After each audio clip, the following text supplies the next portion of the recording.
singkat saja, sebetulnya dari Kementerian PUPR sudah menyampaikan kepada Kementerian Keuangan sehingga saya sekitar bulan Maret.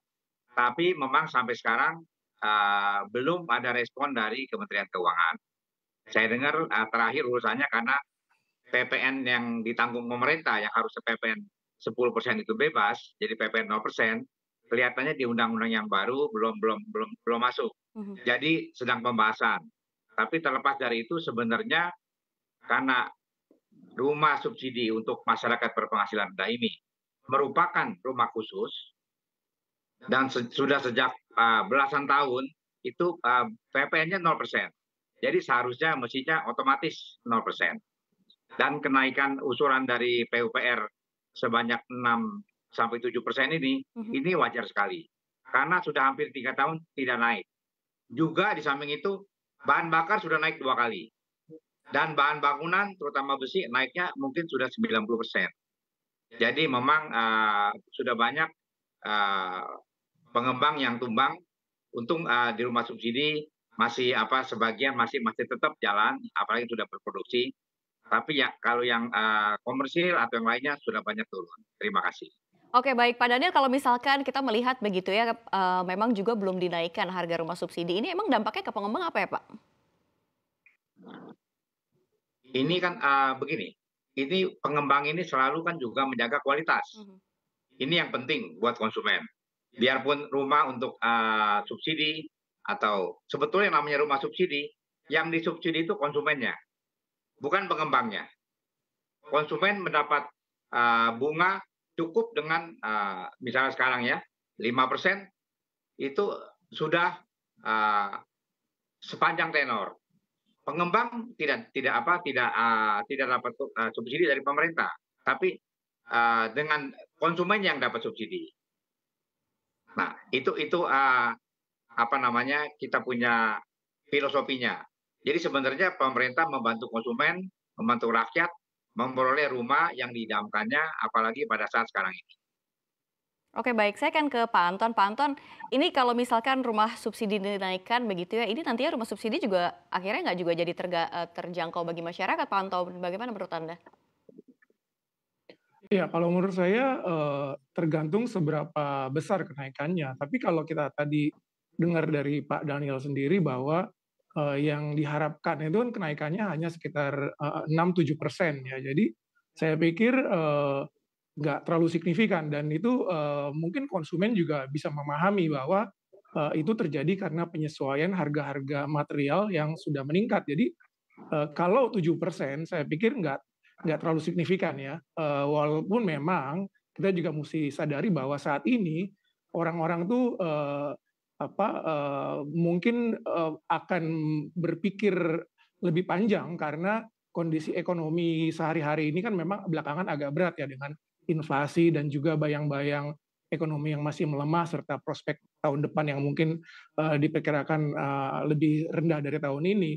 Tapi yang jelas kalau, pengembang, teman-teman Pak Daniel, bisa memainkan strategi, contohnya harga uang muka yang, nggak jauh beda ya, kalau cicilan itu kan jangka panjang. Jadi, Hmm. kalau naik let's say 100.000, 200.000 mungkin masih bisalah, konsumen mengerti. Tapi bagaimana supaya dengan kenaikan 7% itu, uang mukanya pun juga nggak jauh beda dibanding sebelum kenaikan. Jadi saya pikir nggak terlalu signifikan ya, mudah-mudahan seperti itu, Mbak Safira.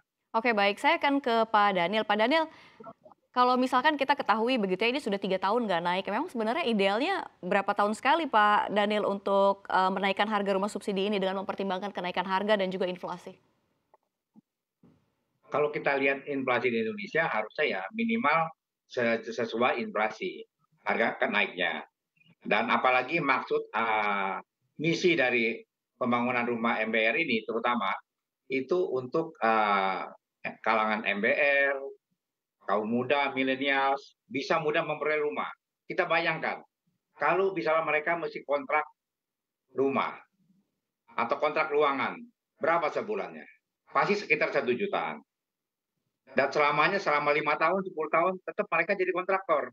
Kontrak terus. Tapi sekarang, dengan angsuran yang sama, ini masyarakat MBR dan milenial punya rumah karena angsurannya tetap. Dan apalagi dengan angsuran tetap ini, coba bayangkan, misalnya kita lihat rumah misalnya di Cikarang ya, atau di Cibitung, itu saya ingat betul, sekitar 28 tahun lalu itu harganya sekitar di bawah 18 juta. Sekarang berapa harganya?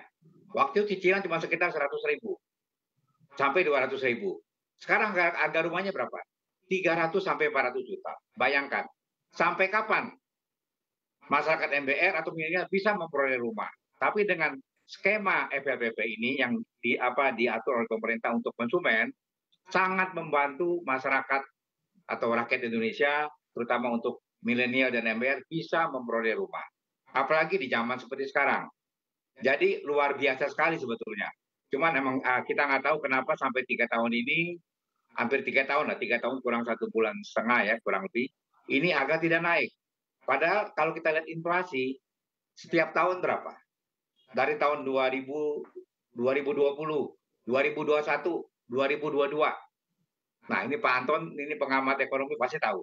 Berapa kenaikannya? Pasti di atas 15%. Itu nggak Pak Anton? Kurang lebih. Nah, dan kalau lihat UMR juga, naiknya juga sebanding dengan kenaikannya.